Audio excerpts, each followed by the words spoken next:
الرحمن الرحیم فصل، یہ فصل ہے۔ المرکب و قسمان، مرکب کی دو قسمیں ہیں۔ احدہما المرکب التام، ان میں سے ایک مرکب تام ہے۔ وہو ما یصح السکوت علیہ، اور وہ ہے کہ جس پر سکوت صحیح ہو۔ کزید قائم، جیسے زید کھڑا ہونے والا ہے۔ وثانیہما، اور ان میں سے دوسرا المرکب الناقص، مرکب ناقص ہے۔ وہو ما لیس کذالک، اور وہ ہے کہ جو اس طرح نہ ہو۔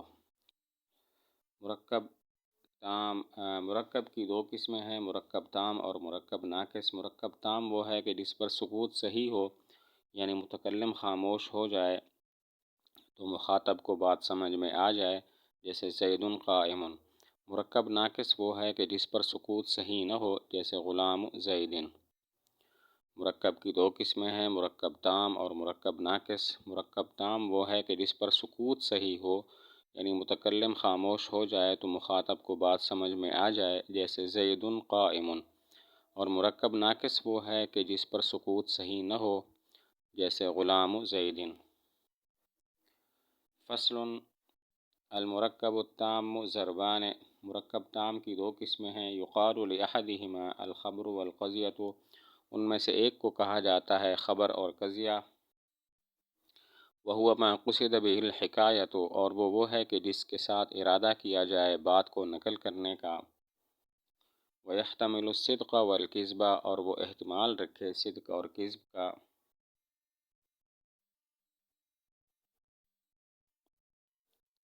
ویقال لقائلہ، اور کہا جائے اس کے کہنے والے کو۔ ویقال لقائلہ، اور کہا جائے اس کے کہنے والے کو، انہ صادق فیہ او کاذب، کہ وہ اس میں سچا ہے یا جھوٹا ہے، جیسے السماء فوقنا، آسمان ہمارے اوپر ہے۔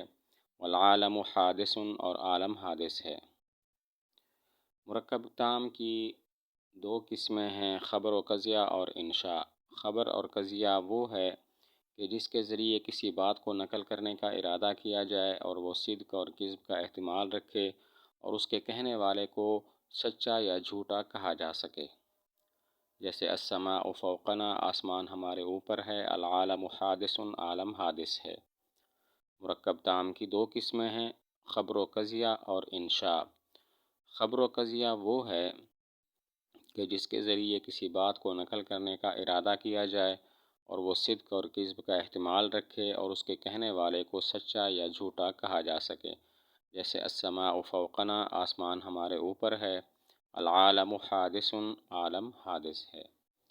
فإن قیل، پس اگر کہا جائے، قولنا لا الہ الا اللہ، ہمارا قول لا الہ الا اللہ، کوئی معبود نہیں سوائے اللہ کے۔ قضیۃ و خبر، قضیہ اور خبر ہے۔ مع انہ لا يحتمل الکذب، حالانکہ وہ کذب کا احتمال نہیں رکھتا۔ قلت، تو میں کہوں گا، مجرد اللفظ یحتملہ، محض لفظ اس کا احتمال رکھتا ہے۔ وإن کان، اگرچہ، وإن کان بالنظر إلی خصوصیت الحاشیتین، طرفین کی خصوصیت کے لحاظ سے، غیر محتمل للکذب، وہ کذب کا احتمال نہیں رکھنے والا۔ ایک سوال نقل کر کے جواب دیتے ہیں۔ سوال یہ ہے کہ خبر و قضیہ کی یہ تعریف جامع نہیں، یہ لا الہ الا اللہ پر صادق نہیں، کیونکہ لا الہ الا اللہ خبر ہے، حالانکہ اس میں جھوٹ کا احتمال نہیں ہے۔ سوال یہ ہے کہ خبر و قضیہ کی یہ تعریف جامع نہیں کیونکہ لا الہ الا اللہ پر صادق نہیں، لا الہ الا اللہ خبر ہے، حالانکہ اس میں کذب کا احتمال نہیں ہے۔ جواب دیا، صدق و کذب کا احتمال رکھنے کا مطلب یہ ہے محض لفظ احتمال رکھے، اور لا الہ الا اللہ میں جو کذب کا احتمال نہیں ہے وہ طرفین یعنی متکلم اور خارج کے لحاظ سے ہے، کہ متکلم سچ بول رہا ہے اور خارج میں دیکھیں تو واقعی اللہ کے سوا کوئی معبود نہیں ہے۔ جواب یہ ہے کہ صدق و کذب کا احتمال رکھنے کا مطلب یہ ہے کہ محض لفظ صدق و کذب کا احتمال رکھے، اور لا الہ الا اللہ میں جو کذب کا احتمال نہیں ہے وہ متکلم اور خارج کے لحاظ سے ہے۔ ویقال لسان القسمین، اور کہا جاتا ہے دو قسموں میں سے دوسری قسم کو الانشاء انشاء، والانشاء اقسام، اور انشاء کی کئی قسمیں ہیں، امر، نہی، تمنی، ترجی، استفہام اور ندا۔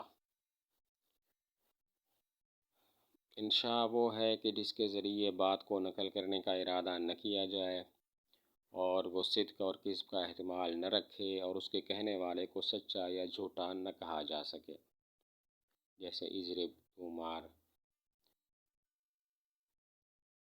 انشاء وہ ہے جس کے ذریعے بات کو نقل کرنے کا ارادہ نہ کیا جائے اور وہ صدق اور کذب کا احتمال نہ رکھے اور اس کے کہنے والے کو سچا یا جھوٹا نہ کہا جا سکے، جیسے اضرب کسی بات کا حکم کرنا، ایتی بالماء پانی لے آؤ۔ انشاء کی کئی قسمیں ہیں، امر، نہی، تمنی، ترجی، استفہام اور ندا۔ امر کہتے ہیں کسی کام کے طلب کرنے کا حکم کرنا، جیسے ایتی بالماء پانی لے آؤ۔ نہیں کہتے ہیں کسی کام سے روکنا، جیسے لا تضرب، تو مت مار۔ تمنی کہتے ہیں بنا بر محبت کسی چیز کو طلب کرنا، خواہ وہ ممکن ہو یا ناممکن ہو، جیسے لیت الشباب یعود، کاش جوانی لوٹ آتی۔ تمنی کہتے ہیں بنا بر محبت کسی چیز کے حصول کو طلب کرنا، خواہ وہ ممکن ہو یا ناممکن ہو، جیسے لیت الشباب یعود، کاش جوانی لوٹ آتی۔ ترجیح کہتے ہیں بنا بر محبت کسی چیز کو طلب کرنا جو کہ ممکن ہو، جیسے لعل اللہ یرزقنی صلاحا، امید ہے کہ اللہ تعالیٰ مجھے نیکی عطا کرے۔ ترجیح کہتے ہیں بنا بر محبت کسی چیز کو طلب کرنا جو کہ ممکن بھی ہو، جیسے لعل اللہ یرزقنی صلاحا، کاش شاید کہ اللہ تعالیٰ مجھے نیکی عطا کرے۔ استفہام کہتے ہیں کسی چیز کے فہم کو طلب کرنا، جیسے ما اسمک، تمہارا نام کیا ہے۔ استفہام کہتے ہیں کسی چیز کے فہم کو طلب کرنا، جیسے ما اسمک، تمہارا نام کیا ہے۔ ندا کہتے ہیں کسی کی توجہ کو طلب کرنا، جیسے یا زید۔ ندا کہتے ہیں کسی کی توجہ کو طلب کرنا، جیسے یا زید۔